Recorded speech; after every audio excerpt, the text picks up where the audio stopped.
Hello friend, good morning. প্রতিদিনের মতো আজ দেখো ব্রাশ নিয়ে বেরিয়ে পড়লাম ব্রাশ করার জন্য। দেখো আমি কেমন কেমন করে ব্রাশ করছি।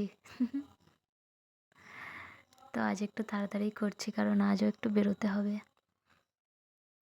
কোথায় বেরোবো দেখতেই পাবে। ওয়েট, এই দেখো বেরিয়ে পড়লাম আগের দিনের সেম জায়গা, কারণ আজও তো যাবো সেম জায়গায়, তো তার জন্য সেম রাস্তায়। খুবই হাওয়া হচ্ছিল ওভারব্রিজে।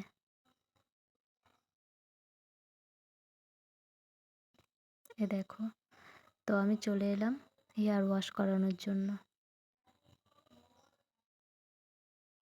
এত গরমের মধ্যেও বেরোতে হলো। এটা হলো হেয়ার ওয়াশ করানোর পরের লুকটা। কেমন হয়েছে? আমার কাছে আগের লুকটাই আমার ভালো লাগতো। আগের লুকটাকে আমি খুবই মিস করছি। টাটা।